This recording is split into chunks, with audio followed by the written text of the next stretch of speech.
कई जीत बाकी है, कई हार बाकी है। कई जीत बाकी है, कई हार बाकी है, अभी जिंदगी का सार बाकी है। कई जीत बाकी है, कई हार बाकी है, अभी जिंदगी का सारा सार बाकी है। अभी तो ये जीवन की नई मंजिल है और अभी तो मैंने यह एक पन्ना है, पूरी किताब बाकी है।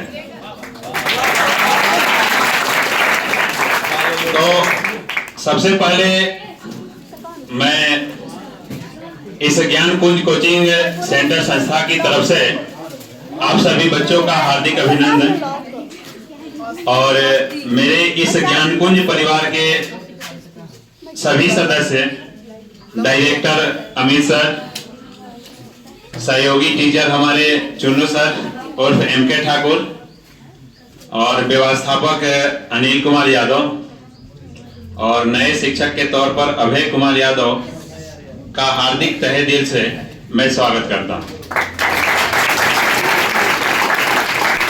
आज हम लोग जिस समारोह में उपस्थित हुए हैं, इस समारोह का नाम है विदाई समारोह। जैसा कि 2010 से ही विदाई समारोह का फंक्शन रखा गया है और अभी तक हम लोगों ने इस परंपरा को आगे बढ़ाए रखा है और आने वाले भविष्य में भी यह व्यवस्था बनी रहेगी, क्योंकि यह एक ऐसा समारोह है जिसके माध्यम से हम अपनी कमी, इस संस्था की कमी और बच्चों के अंदर क्या है कमी, उस कमी को हम लोग सुनते हैं और सुनाते हैं और एक नया परिवर्तन लाने की कोशिश करते हैं। तो मैं आप लोगों को बताना चाहूंगा कि आप जिस अभी अवस्था पर आए हुए हैं, जिस अवस्था में अभी आप हैं, एक तरफ से कहा जाए कि फल जो वृक्ष देता है तो फल अंतिम पड़ाव पर आता है जब वह अपने टहनी से पककर अलग हो जाता है। तो आपकी भी स्थिति आज वैसी ही है कि आपका सिलेबस का क्रमवत रूप से पूरा कराया गया है और सही समय पर आपकी सिलेबस को पूरा कराया गया है। बुआ थोड़ा सा तो मैं शुरू से चलता हूं कि जब आप मैट्रिक पास करके आए थे हमारे संस्था में, तो कहीं ना कहीं आपके मन में एक उमंग थी, एक उल्लास थी, एक जीवन में कुछ करने की लालसा थी कि मैं अपने जीवन में जो हमारा घरेलू पढ़ाई था, जो 10th क्लास की पढ़ाई थी, गांव से ही शुरू हुआ और जब हाई स्कूल 10+2 की जब आपकी पढ़ाई करने की इच्छा हुई तो आपने गांव को त्याग कर और आप इस संस्था में आए। तो कहीं ना कहीं आपके मन में एक उल्लास था कि जिस तरह मैंने मैट्रिक में अच्छा डिवीजन लाया, मैं इंटर में भी उससे कहीं बेटर डिवीजन लाऊंगा, अच्छा मार्क्स लाऊंगा और अपने घर परिवार का नाम रोशन करूंगा। तो इस उल्लास से आप मेरे पास आए। कहीं ना कहीं ये शिक्षा का जब दौर शुरू हुआ तो सिलेबस भी अच्छा लगा पढ़ने में और मन लगाकर आपने पढ़ा भी और उसकी बदौलत आपके अंदर एक हिम्मत आती है। पढ़ाई, देखिए पढ़ाई एक ऐसा चीज है कि जल्दी मन इसमें रमता नहीं है, लेकिन रम जाता है तो इससे अच्छा कोई चीज लगता भी नहीं है। तो ये आपकी सोच के ऊपर निर्भर है, आपकी मेहनत के ऊपर निर्भर है। तो धीरे धीरे आप 11th क्लास का सिलेबस आपने पूरा किया। 11th क्लास कंप्लीट करके आप जब 12th क्लास में आए तो उस समय मेरे को याद है जब आपने क्लास स्टार्ट किया था, तो शुरू से ही वो आपके अंदर उल्लास थी कि मुझे नहीं सेकेंड ईयर में कुछ करना है, आने वाले 2025 का जो हमारा परीक्षा होगा उसमें अच्छा से अच्छा रिजल्ट लाएंगे और अच्छा रिजल्ट लाएंगे तो हमारा नाम रोशन होगा, टीचर का नाम रोशन होगा, जो जिस संस्था में हम ज्ञानकुंज कोचिंग सेंटर में पढ़ते हैं उस संस्था का नाम रोशन होगा, हमारे माता पिता का नाम रोशन होगा। तो इस उद्देश्य से कहीं ना कहीं आपने पढ़ाई को जारी रखा और साल भर की ये सिलेबस 12th क्लास की सही समय पर आपको दिया गया। केमिस्ट्री का जो सिलेबस था आपको सही समय पर दिया गया। क्वेश्चन बैंक के सारे क्वेश्चन भी हल कराए गए और उसके साथ साथ टारगेट के भी जो क्वेश्चन थे आपको वहां से हल कराया गया। सिलेबस आपका कंप्लीट हो चुका है या नहीं हो चुका? कंप्लीट। चलिए, ऐसा कोई चैप्टर है जो छूट चुका है, नहीं पढ़ाई हुआ है? नहीं। तो मतलब कि हमारे तरफ से किसी चैप्टर में कोई प्रॉब्लम नहीं है। हमने अपने वादे के मुताबिक सही समय पर 10 या 12 तारीख को शायद मैंने अपना सिलेबस खत्म कर दिया था। उसके बाद से मैंने क्वेश्चन बैंक स्टार्ट किया था और उसके बाद मैंने टारगेट। तो आपकी हर तरफ से क्वेश्चन जो है सिलेबस है पूर्ण है। और केमिस्ट्री में कुल आपको फर्स्ट केमिस्ट्री और सेकंड केमिस्ट्री मिलाकर 16 चैप्टर है। कितने चैप्टर हैं? 16 चैप्टर का नाम भी याद होगा आप लोगों को, नहीं तो मैं बता दूं। चलिए, पहला हमें फर्स्ट किताब में पढ़ना है पदार्थ की अवस्था। और पदार्थ की अवस्था में कौन सी अवस्था पढ़ना है? ठोस अवस्था। द्रव और जो गैस की अवस्था पढ़नी थी हमें क्लास 11 में पढ़नी थी। जब मैं पदार्थ की अवस्था 11th क्लास में पढ़ा रहा था तो मैंने बोला था कि सेकेंड ईयर में आपको ठोस अवस्था केवल 1 ही मिलेगा उसमें। दूसरा जो चैप्टर था सोल्यूशन था, बिलियन से था। बिलियन भी अच्छी तरह से कंप्लीट हो चुका है। मोलरता सांद्रता जो भी चीज है, क्वथनांक पुनयन संबंधी वाष्प दाब का अपेक्षिक अवनमन उस संबंधी राउल्ट का नियम। उसके बाद हम तीसरा चलते हैं किसमें? वैद्युत रसायन में। वैद्युत रसायन भी आपका चैप्टर जो था अच्छी तरह से समाप्त हो चुका। उसके बाद चौथा चैप्टर आपका आता है रासायनिक बल गतिकी। पांचवा चैप्टर आता है पृष्ठीय रसायन। छठा चैप्टर आता है तत्वों के निष्कर्षण एवं वर्गीकरण का सिद्धांत। और 7वां चैप्टर आता है आपका पी ब्लॉक का तत्व। तो पी ब्लॉक के तत्वों में हमें यहाँ वर्ग 15 से लेकर 18 तक पढ़ना, ठीक है। और 8वां चैप्टर आता है आपका डी और ए ब्लॉक तत्व। 9वां चैप्टर आता है समन्वय यौगिक या उप सहसंयोजन यौगिक। 10वां चैप्टर आपका आता है एल्कोहल, फिनॉल और ईथर। याद है आप लोगों को? 11वां चैप्टर का क्या नाम है?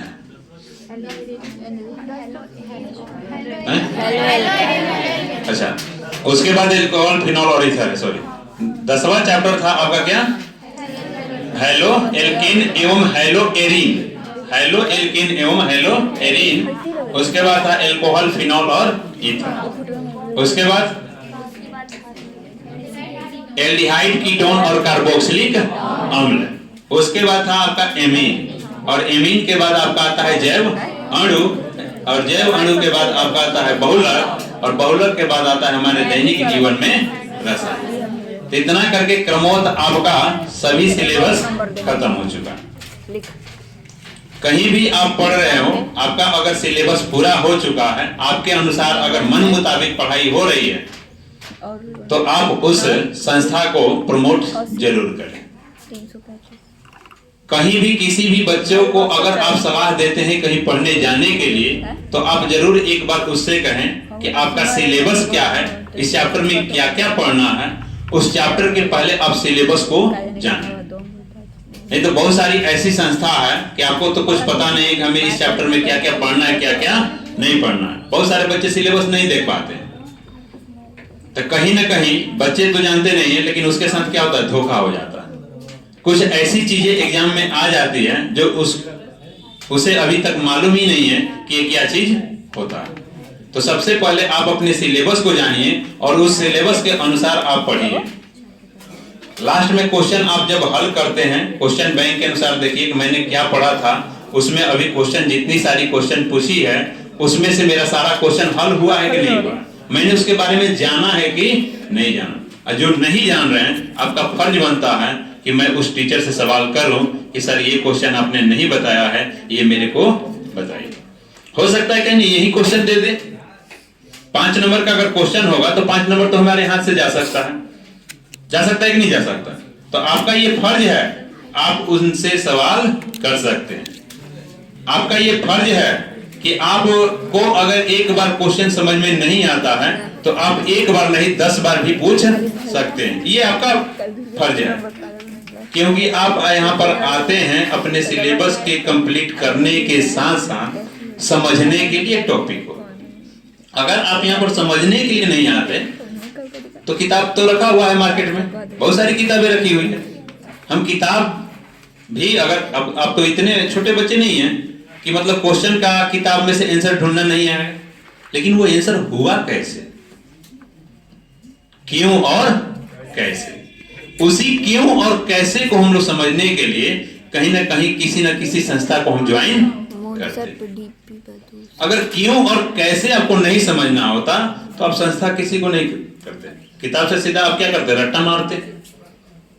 तो उस क्यों और कैसे के लिए जब आप घर से चलते हैं तो आपके माइंड में होना चाहिए कि मैं जो आज टॉपिक पढ़ाया जाएगा, ये माइंड में आपको सेट करना पड़ता है पहले से, ऑटोमेटिक सेट नहीं होगा, ये सेट करना पड़ता है कि हम जो आज टॉपिक पढ़ने जा रहे हैं उसे एक बार हमें घर पर कम से कम देख लेना चाहिए।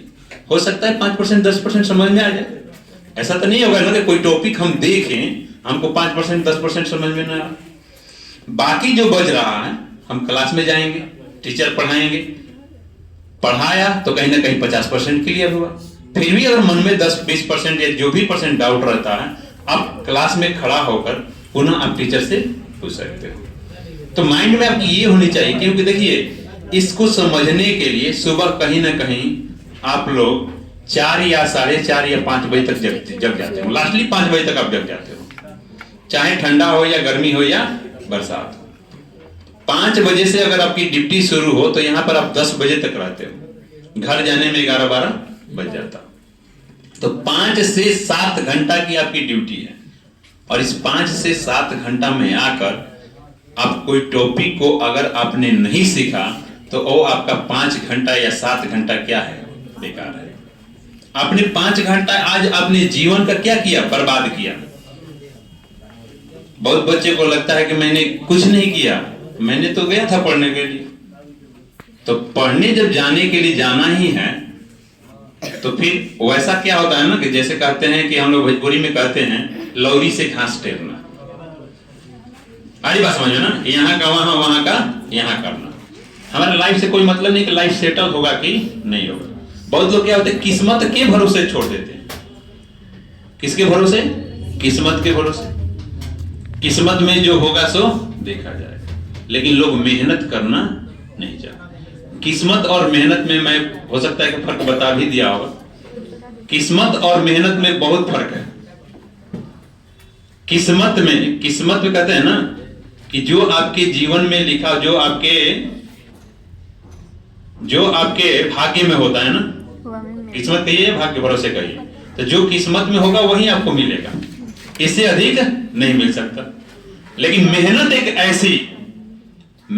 एक ऐसी चीज है जो किस्मत में ना हो तो भी आपको मिल सकता। तो मेहनत से हर चीज को बदला जा सकता है, वो चीज भी हासिल किया जा सकता है जो आपकी किस्मत में नहीं है। तो मेहनत करना आपका फर्ज है। बहुत सारे बच्चे बोलते हैं सर मेरे को तो समझ में नहीं आता।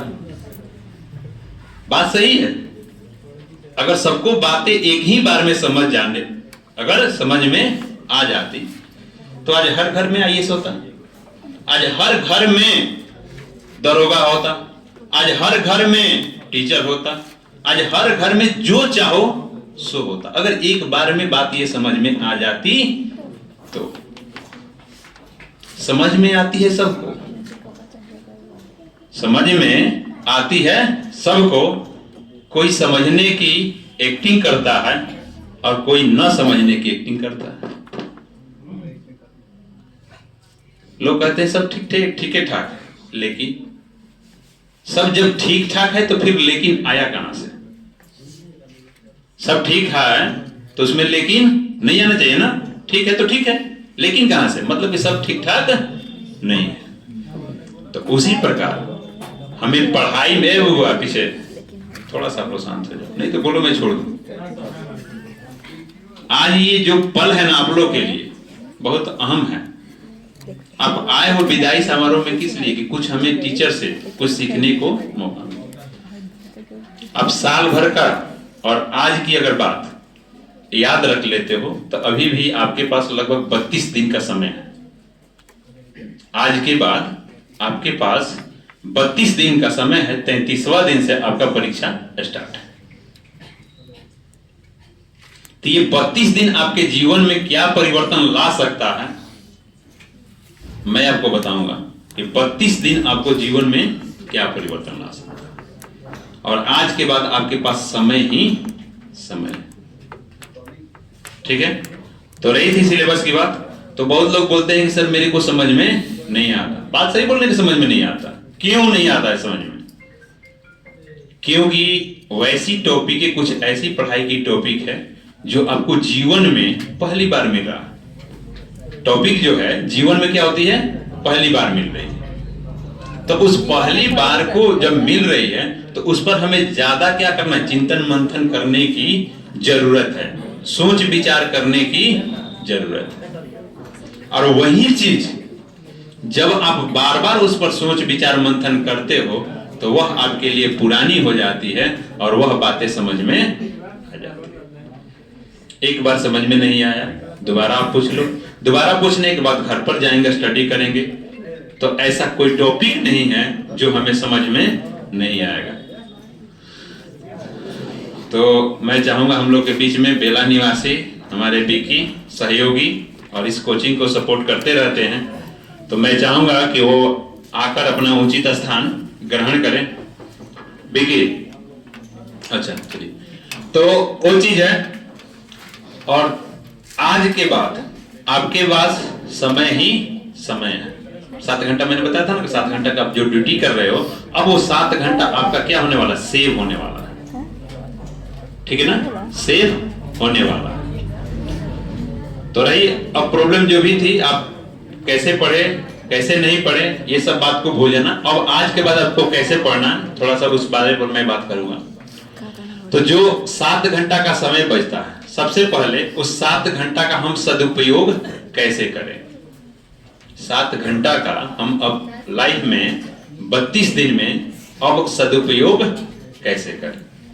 तो इसके लिए आपके जीवन में एक रूटीन होना जरूरी है। रूटीन, इसमें से कितने स्टूडेंट जो है बना चुके अभी तक? रूटीन से मतलब भी पढ़ रहे हैं? कितने लोग स्टूडेंट? कोई नहीं। जिनके जीवन में रूटीन नहीं होता है ना, वो लाइफ में कुछ नहीं कर पाते। वो लाइफ में कुछ नहीं कर पाएंगे। अब देखिए, रूटीन होना क्या मतलब कि न जगने का रूटीन है, न खाने का रूटीन है, न आपके पास खेलने का रूटीन है। अभी तक लाइफ में कुछ चीज का रूटीन नहीं है। आगे हमें करना क्या है उसका भी रूटीन नहीं है आपके पास। ठीक है, तो आज से अगर आपको लाइफ में अगर कुछ करना है, कुछ मुकाम तक जाना है, तो रूटीन का होना क्या है? जरूरी है। रेगुलर, देखिए रूटीन है आपके पास। रेगुलर आप कितना बजे जग जाते हो? 5 बजे, लास्टली 5 बजे तक आप जग जाते हो। तो 5 बजे जब जग जाते हो तो ये रूटीन है रेगुलर आपका। कुछ भी हो जाए हमें 5 बजे से पहले जग जाना है। तो अब उस 5 से लेकर 12 के बीच में 7 घंटा का जो समय बच रहा है, चुनू सर जैसा आप लोग बताएं कि आज से कम आपको 10 घंटा पढ़ने की जरूरत है। तो 10 घंटा जो सर ने बताया वो तो बहुत सिंपल है कि आप पहले से 3 घंटा 4 घंटा पढ़ रहे हो और 7 घंटा का समय मिलने वाला है। तो 7 3 10 घंटा। अगर 10 घंटा आप नहीं पढ़ते हो तो लाइफ में 8 घंटा आज से आप सेटल कर लो। 8 घंटा का रूटीन आप सेटल कर लो। बोलिए संभव है कि नहीं है? 24 घंटा में आप 8 घंटा दे सकते हो कि नहीं दे सकते? आराम से। किस टाइम पर? अब देखिए, रूटीन में भी होना चाहिए आपका कि मैं कौन सा टाइम पर किस सब्जेक्ट को सेट कर रहा हूं। इसके बिना, रूटीन के बिना भी क्या होता है ना कि दिमाग कभी कभी काम नहीं करना। हमें जहां मैथ पढ़ना चाहिए था वहां पर हम केमिस्ट्री लगते हैं पढ़ने। हमें जहां इंग्लिश पढ़ना था वहां पर हम लगते हैं बायोलॉजी पढ़ने। तो आप अपने अनुसार देखिए कि हमारा किस टाइम में किस सब्जेक्ट पर माइंड हमारा सेट हो रहा है। 1-2 दिन ऐसा करके देख लो, वो सेट हो जाएगा ऑटोमेटिक। अरे बस समझ में ना, तो आप सेट करके देख लो। आज और कल आपके पास समय है, 2 दिन में आप सेट कर लो कि मेरे को किस टाइम पर किस सब्जेक्ट को सेट करना। रेगुलर जब आप रूटीन बना लिए, जब आप रूटीन बना लिए तो आपका क्या होना चाहिए, उस रूटीन का पालन करना बनता है। उस रूटीन का क्या करना होता है, पालन करना होता है, ठीक है ना। तो रूटीन का पालन करने का मतलब कि मन नहीं भी कर रहा है पढ़ने के लिए, तो उस टाइम पर आप बैठिए, केवल उसका रीडिंग आप देखो। मन भी नहीं करेगा तो रीडिंग दे सकते हो कि नहीं दे सकते हो, बोलिए। रीडिंग दे सकता है ना। अब मान लेते हैं कि थोड़ा सा ज्यादा तबीयत खराब है, तो उस टाइम को छोड़ देते। ऐसा नहीं कि दिन भर तबीयत खराब ही रहेगा, दिन भर माइंड खराब ही रहेगा। तो जो हमारा 1 घंटा इधर छूट गया है, उस 1 घंटा को जो माइंड फ्रेश हो रहा है, वहां पर हम क्या कर ले, मेंटेन कर ले। तो रूटीन का पालन हो जाएगा कि नहीं हो जाएगा। रूटीन का अगर पालन आपका हो जाएगा तो बताइए क्वेश्चन आपके माइंड में सेट हो जाएंगे कि नहीं हो जाएंगे। अब तो ऐसा क्वेश्चन हमको नहीं लगता कि किसी भी सब्जेक्ट में क्वेश्चन होगा और आप नहीं जानते हो, सब जान रहे हो ना, बस उसे क्या करना है, रिवीजन कर। ये रूटीन के आप अनुसार काम अपना सेटअप कर लेना। उसके बाद रही बात अब पढ़ाई का तरीका, जो रात को भी बहुत लोग करते हैं। अब इधर क्या होता है ना कि 12-2 बजे तक लगातार पढ़ते रहते हैं, 2 बजे तक, और उधर क्या करेंगे, दिन में सोएंगे। अब आपको क्या करना है कि रात को जल्द ही सो जाना है, 8 या 9 बजे तक। हमको 8, सवा 8 बजे तक भोजन हो जाता होगा हर घर में। तो अब 8 या 9 बजे तक भोजन करके सो जाइए, और सुबह में उधर आप 2 बजे या 2:30 बजे जग जाइए। 2 या 2:30 बजे, 2:30 बजे भी अगर जगते हैं तो आधा घंटा आप फ्रेश हो जाइए। पानी जैसे मुंह धो लेना, और आधा घंटा के अंदर टहल लेना। टहलते रहेंगे आप, अगर ठंडी थोड़ी सी लगेगी, टहलेंगे तो मन क्या होगा, फ्रेश रहेगा। और फ्रेश होने के बाद जब आप पढ़ाई करने बैठोगे तो सीधा आपका माइंड फोकस होगा किस पर, पढ़ाई पर। और कहते हैं कि सुबह का चीज याद किया हुआ जल्दी भूलते नहीं। तो आप 3 से लेकर 6 बजे तक पढ़िए। फिर उठने के बाद आप ब्रश व्रश करके 1 घंटा फ्रेश हो लीजिए, और 1 घंटा फ्रेश होने के बाद फिर आप वहां से बैठिए। और फिर जब 7 बजे से बैठिएगा या 7:30 बजे से बैठते हैं, तो 9 या 10 बजे से पहले 9। तो ये टाइम आपके जीवन में बहुत परिवर्तन ला सकता है। उसके बाद क्या है, तो अब रही भोजन की बात। तो भोजन में हम लोग क्या करते हैं, कहीं पार्टी बनता है तो खूब, जहां हम 2-4 रोटियां खाते हैं वहां पर डबल रोटी, मतलब जो भोजन होता है उसका डबल। तो जब डबल मारते हैं ना तो पेट हो जाता है क्या, लंबा चौड़ा हो जाएगा। और जब पेट लंबा चौड़ा हो जाएगी तो मशीनें भी क्या हो जाए, मशीनों पर तनाव आ जाता है। शरीर के अंदर मशीन है ना, तो उस मशीन पर क्या आ जाएगा, तनाव आ जाएगा। और जब तनाव आएगा ना तो शरीर चाहेगा कि क्या करूं, मैं आराम करूं। और आराम करने के चक्कर में आपका सिलेबस जो होगा छूट जाए, यानी रूटीन जो आप बनाए हैं छूट जाए। तरह तरह की शिकायतें आ सकती है आपके शरीर में, गैस का होना, कपार दर्द करना, ठीक है ना, पढ़ाई में मन न लगना, आलस लगना, ये सब चालू हो जाएगा। तो इसलिए संतुलित भोजन कीजिए, कम भोजन कीजिए, मात्र 32 दिन।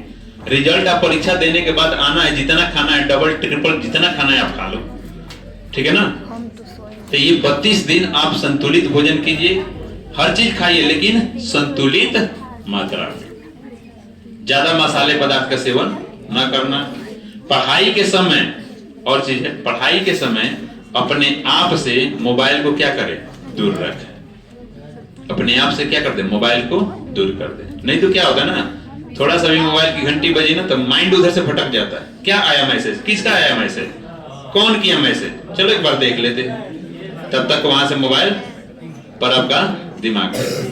और जब मोबाइल पर हाथ गया तो बस अब फेसबुक, इंस्टाग्राम जो रील्स है चालू हो जाएंगे। और जब एक बार रील्स चालू हो जाएगा ना तो जीवन की रील पीछे चली जाएगी, और ये जो होगी ना, कहते हैं ना कि खाई में जाने वाली रील चालू हो जाएगी। अब पढ़ाई साइड हो जाएगा, पढ़ाई की तरफ ध्यान नहीं आएगा।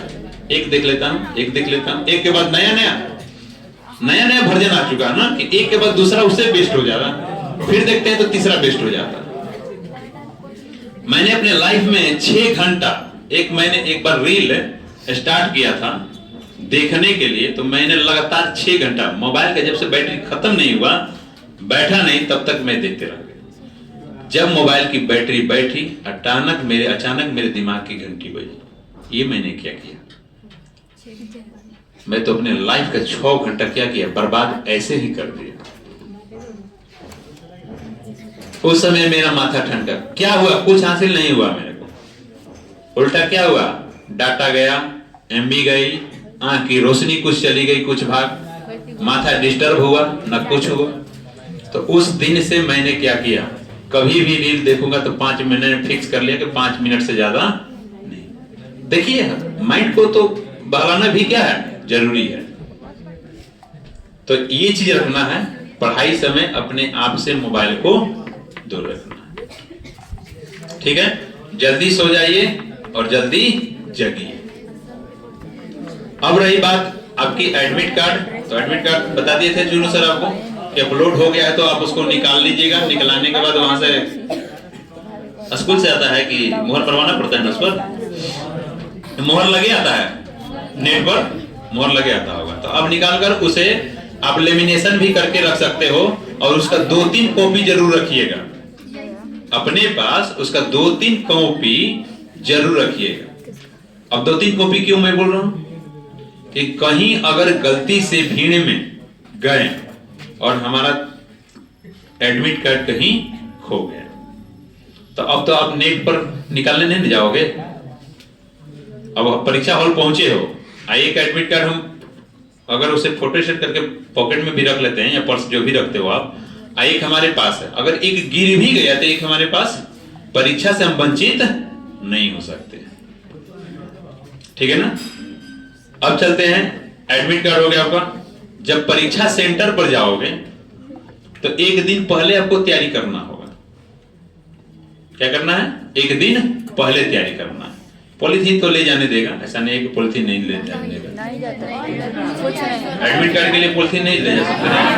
चलिए, हाँ, अच्छा, तो छोड़िए उधर, अंदर की बात छोड़िए, बाहर के लिए मैं बता रहा हूँ। तो आप एक पॉलिथीन ले लीजिएगा, उसमें अपना एडमिट कार्ड, स्टैंड बॉक्स तो रुकेगा नहीं, स्टैंड बॉक्स है कहाँ है? साइंस का है, हम लोग आरती बनाना, फिगर बनाते हैं, कैसे? अरे मैं बाहर की बात बता रहा हूँ, अंदर की बात थोड़ी बता रहा हूँ। अभी मैंने कहा ना कि अंदर की बात छोड़ देते हैं, बाहर की बात मैं बता रहा हूँ। तो उस पॉलिथीन में आपका एडमिट कार्ड होना चाहिए, आपका औजार बॉक्स होना चाहिए। उसके बाद जिस सब्जेक्ट की अगर परीक्षा है, वो सब्जेक्ट का आपका गेस पेपर सोने से पहले आप जरूर उसमें डाल लें। ठीक है ना? सोने से पहले उसमें आप क्या करें, डाल लें। और डालने के बाद देखिए, परीक्षा सेंटर पर आधा घंटा पहले आप पहुंच जाना है। आधा घंटा या 1 घंटा भी पहले पहुंच जाते हो तो ठीक है, और 1 घंटा पहले अगर पहुंचते हैं तो कहीं एकांत में बैठकर केवल हम क्या करेंगे, एक बार उसको पलट कर, अगर मन करे रीडिंग देना तो दे सकते हैं, नहीं तो केवल क्वेश्चन को आप अटैच कर लो। क्वेश्चन भी केवल देखते हो तो माइंड में रखेगा मैंने क्वेश्चन देखा, जरूर आप उसका 10% 20% हल कर सकते हो। और आप इतने तो मतलब कि निर्बल नहीं हो पढ़ने में कि जब 10% आपने हल कर दिया तो 100% आपसे हल नहीं हो सकता है कि नहीं? अगर अब गेस जो आप ले गए हैं उसका तो लाइफ में अब आपका उपयोग है नहीं, तो आप उसको कहीं रख भी सकते हो, आप उसको कहीं रख भी सकते हो। ऐसे ही जो पॉलिथीन ले गए हो उसमें कहीं रख दीजिए, या गेट में अंदर जाते हैं कहीं अंदर भी रख सकते हैं, और आप अंदर अपने परीक्षा हॉल में जाते। आधा घंटे जाने से पहले देखेंगे ना आप। अब जब परीक्षा हॉल में चले गए तो सबसे पहले आपको कॉपी मिलेगा ना?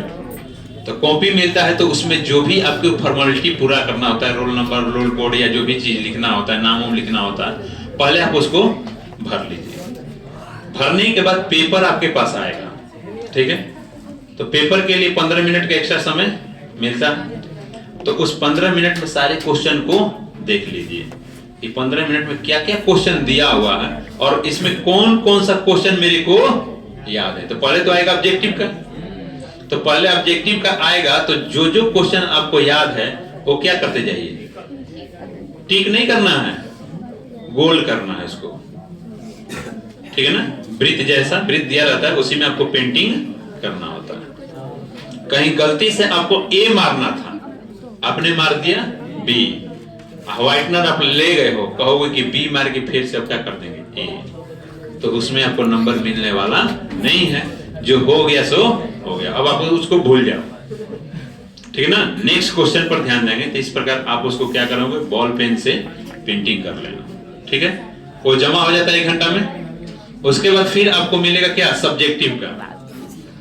किसका, सब्जेक्टिव का। तो सब्जेक्टिव में पहले क्वेश्चन आपको देख लेना है कि हमें कौन कौन सा क्वेश्चन याद है, और जो जो क्वेश्चन आपको याद है पहले वही स्टार्ट कीजिए। ये नहीं कि एक से लेकर अंत तक जाएंगे, नहीं। आपको उसमें से जो क्वेश्चन याद है आप उसी क्वेश्चन को पहले लिख दो।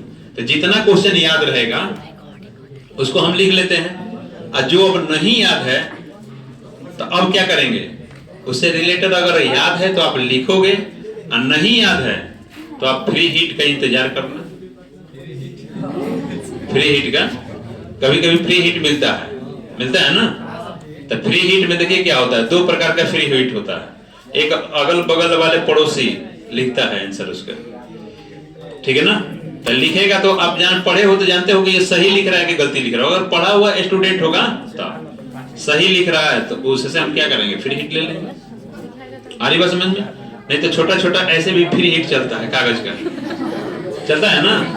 तो अब कागज वाले में कल बल छल तीनों होना चाहिए।